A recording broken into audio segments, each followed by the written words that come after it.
Often parts are altered after they've already started production. In such cases, revision notes should be added to the drawings. And before a revision can be added to a sheet set such as this, the properties must be set up properly. To set up my properties, I'm going to select the gear to go to the System Properties. Then I'll select the Document Properties tab.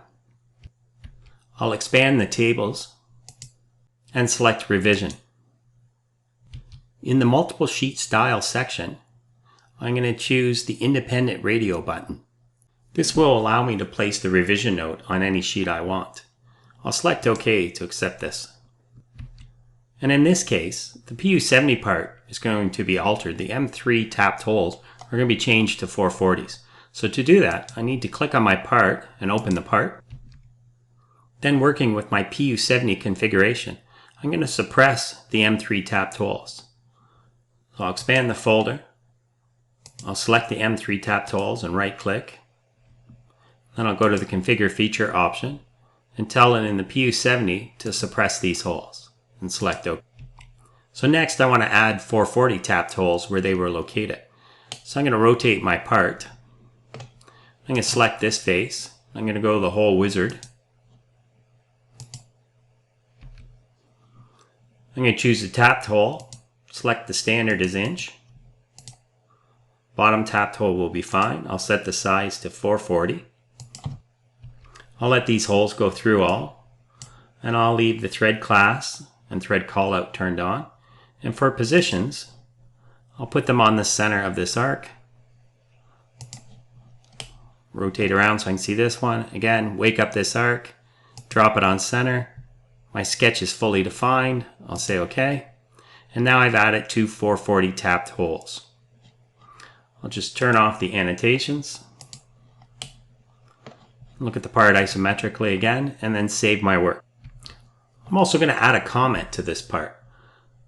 So on the M3 tapped hole, I'm going to right click and I'm going to go comment, add comment, and I'm going to make a note that the M3 tapped holes were replaced with 440 tapped holes. I should probably add the date as well, but I'm going to save and close that comment. So anybody who sees this can see the date these were changed. And now that I've altered these holes, I'm going to rebuild, save, and close my part.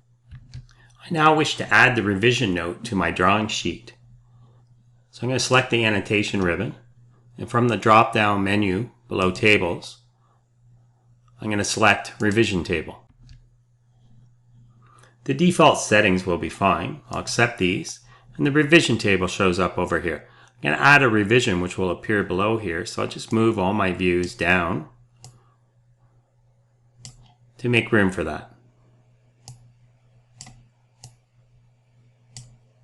Since this is a small sheet, I don't need to tell them what zone to look in, so I'm going to remove this column from the sheet. I'm going to position my mouse here over the A column, and then right click and select to delete the column. Next, I'm going to add the hole callout for my part. I should point out that on a proper sheet, since these slots are different in each part, they should also be dimensioned. I'm going to select hole callout, come down, select my hole, move my hole callout over here, and click to place it. The next step is to add a revision cloud to highlight the change. So again, from the annotation ribbon, I'm going to select revision cloud. I'm going to come down here near my dimension. I'm going to make a big revision cloud around my callout and accept that. I can resize it later if I'm not happy with the size. Next, I want to add the revision to the table. I'm going to get near the table and I'm going to click on this return arrow with the B beside it. And this will add revision A as well as the date. And then I can come down here and I'll drag and drop the revision symbol into here. I'll accept that. And the last thing I want to do is double click in the description cell and I'll add my description that the M3 hole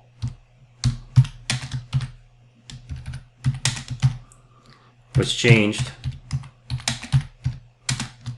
to 440. I'll click outside of the cell to accept this. And whoever has to approve this can go ahead and approve the revision change.